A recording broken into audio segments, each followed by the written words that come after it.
ओम नमः शिवाय। ओम नमो नारायण।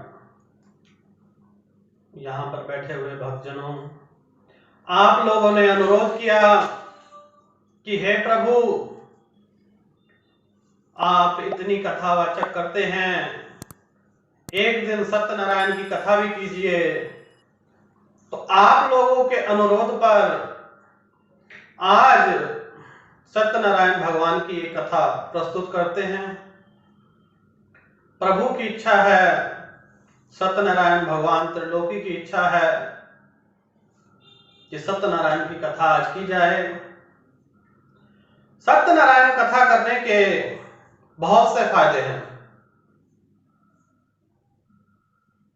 निर्धन जो है धनवान बन जाता है, जिसके पुत्र नहीं होता उसको पुत्र प्राप्ति होती है, अच्छे स्वास्थ्य की प्राप्ति होती है, घर में सुख शांति समृद्धि बनी रहती है। पूर्णमासी के दिन हमें सत्यनारायण कथा महीने में एक बार जरूर करानी चाहिए। सत्यनारायण भगवान की जिस पर कृपा हो जाती है वो धन्य धान्य हो जाता है, क्योंकि सत्यनारायण भगवान जो है वो माता लक्ष्मी के। अब आप लोग बताएंगे वो कौन है? नारायण। लक्ष्मी नारायण भी कहा जाता है। लक्ष्मी नारायण, जिसको लक्ष्मी चाहिए उसे नारायण जी को ही मनाना पड़ेगा। तो आज आपको बताते हैं स्वामी नारायण को, सत्यनारायण भगवान को हम लोग कैसे मना सकते हैं। उसी के लिए एक कथा आपको सुनाते हैं। बहुत समय की बात है, नारद भगवान ने विष्णु भगवान से प्रश्न किया कि हे प्रभु, सतयुग में तो सब ठीक है, कलयुग में इसका कोई उपाय बताइए। कलयुग में जो आपका नाम लेगा उसका उद्धार कैसे होगा? तो उन्होंने बताया कि पूर्णमासी के दिन जो सत्यनारायण भगवान की कथा करेगा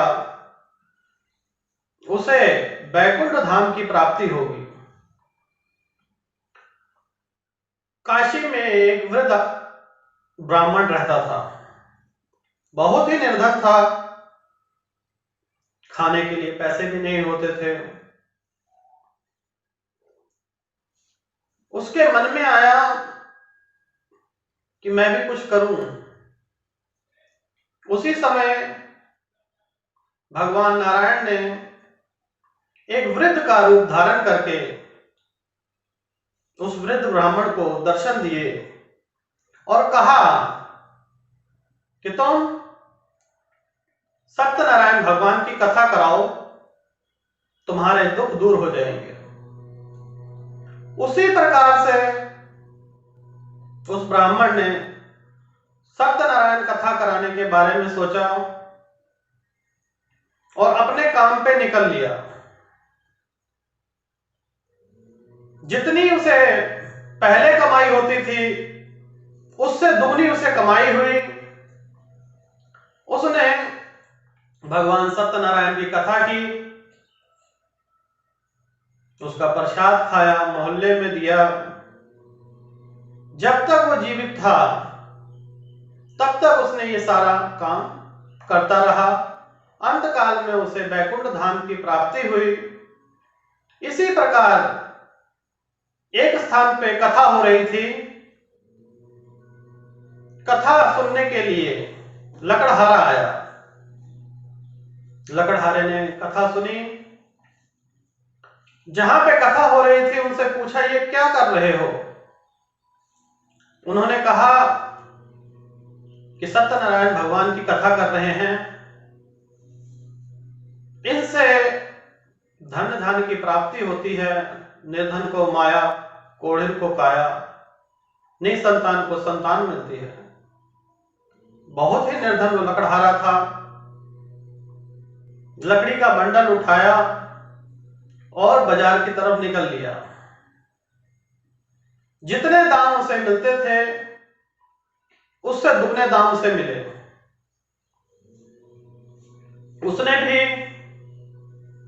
सत्यनारायण भगवान की कथा की, प्रसाद दिया, भगवान बहुत प्रसन्न हुए और भगवान ने उस लकड़हारे को धन धान से लाद दिया। एक राजा और रानी कथा कर रहे थे, तो उसी समय एक बनिया आया। बनिए ने पूछा कि हे महाराज, आप क्या कर रहे हैं?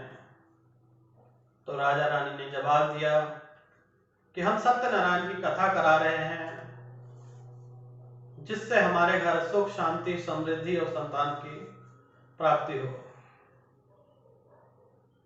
बनिए के मन में विचार आया कि मैं भी सत्यनारायण कथा कराऊंगा। जब मेरे यहां कोई संतान पैदा होगी तो मैं सत्यनारायण भगवान की कथा जरूर कराऊंगा। उसके घर भगवान ने कृपा की, भगवान सत्यनारायण ने कृपा की और उसके यहां एक पुत्री का जन्म हुआ। पुत्री का नाम कलावती था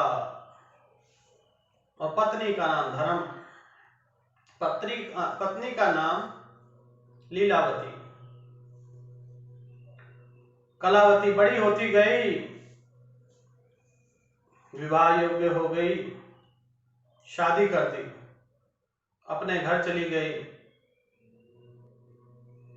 तभी भी उस बनिए ने कथा नहीं कराई।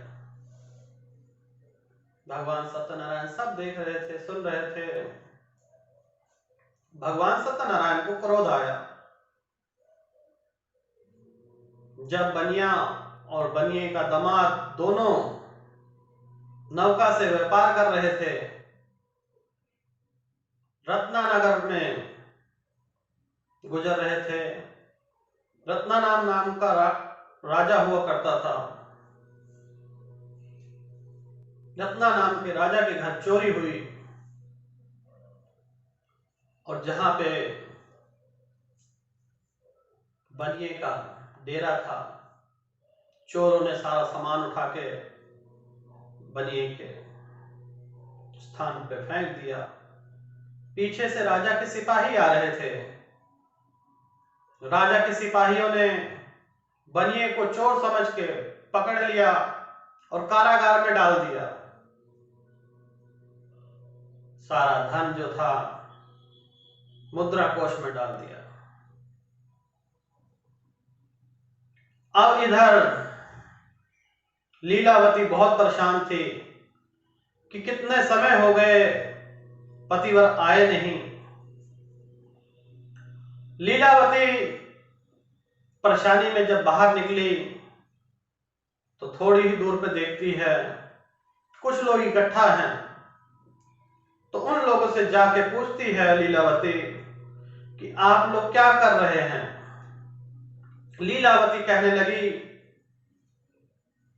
कि हम लोग सुख शांति समृद्धि के लिए सत्यनारायण भगवान की कथा करा रहे हैं।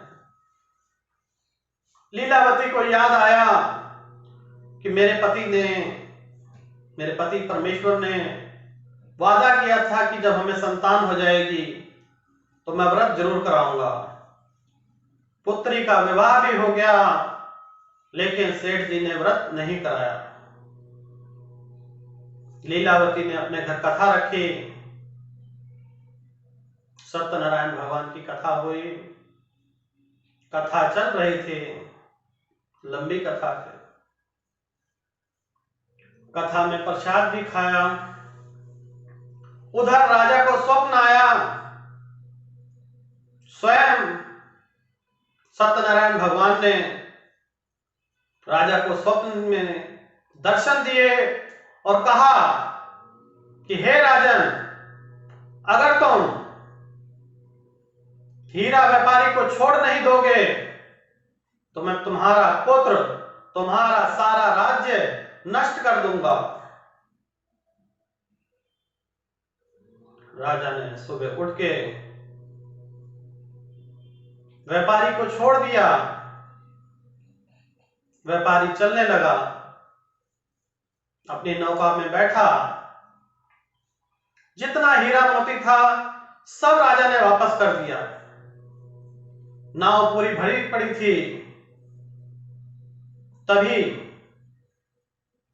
सत्यनारायण भगवान ने सोचा, क्यों ना इसकी एक बार फिर परीक्षा ली जाए। भगवान ने दंडी स्वामी का रूप धारण किया और उसके समीप गए, बोलने लगे, राजन कुछ दे दो। राजन ने कहा, मेरे पास कुछ नहीं है। राजन कहने का मतलब है वो व्यापारी से सत्यनारायण भगवान ने कहा, हे राजन, आपकी नैया में तो बहुत कुछ है। व्यापारी कहने लगा, नहीं महाराज, इसमें तो फूल पत्तियां हैं। भगवान ने कहा, तथास्तु, और वो कह के चल दिए। अब व्यापारी का दामाद और व्यापारी बनिया देखते क्या है कि नौका हल्की हो चुकी है। उन्होंने देखा कि पूरी नौका में फूल और पत्तियां भरी पड़ी हैं। अब तो उनके होश उड़ गए। जब होश उड़ गए तो दामाद ने कहा, पापा जी, ये सब कमाल स्वामी जी का है, चलिए हम उनसे माफी मांगते हैं। भगवान तो बहुत दयालु हैं, क्षमा कर ही देते हैं। व्यापारी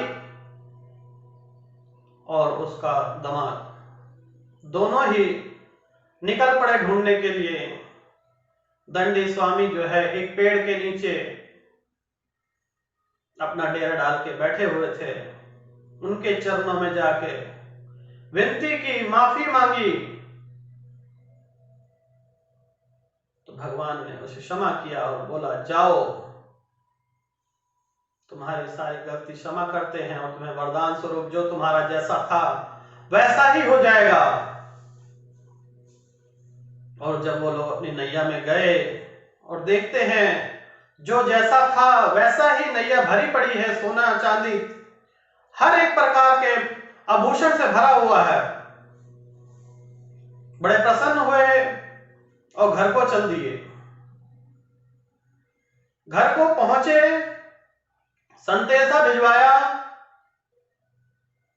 घर में सत्यनारायण की कथा चल रही थी। लीलावती को पता चला कि मेरे पतिदेव आ गए हैं। लीलावती ने कलावती से कहा, अपनी पुत्री से कहा, कलावती, तुम्हारे प्रियवर और मेरे प्रियवर आ गए हैं, मैं वहां से मिल के आती हूं। इसी खुशी के मारे ये भूल गई कि उसने प्रसाद नहीं खाया। पीछे पीछे कलावती भी आ गई। व्यापारी तो उतर चुका था, नैया में उसका दामाद था। कलावती जैसे ही पहुंचती है, क्या देखती है, पूरी नाव जो है पानी में डूब जाती है। अब कलावती बहुत परेशान हुई और अपने पति के खड़ाऊ चप्पल लेके सोचती है कि मैं भी जल समाधि ले लूंगी। उसी वक्त आकाशवाणी हुई और सत्यनारायण भगवान ने कहा कि हे पुत्री, रुक जाओ, तुमने मेरा निरादर किया इसलिए मैंने ऐसा किया। तुम खुशी में ये भूल गई कि मेरा प्रसाद नहीं ग्रहण किया। माता और बेटी घर जाके भगवान को भोग लगाया और प्रसाद ग्रहण किया। प्रसाद ग्रहण करने के बाद जब वो वापस नौका के पास पहुंचती हैं तो उनके पति जीवित मिलते हैं और वो लोग खुशी खुशी हर महीने पूर्णमासी की कथा कराते रहते हैं।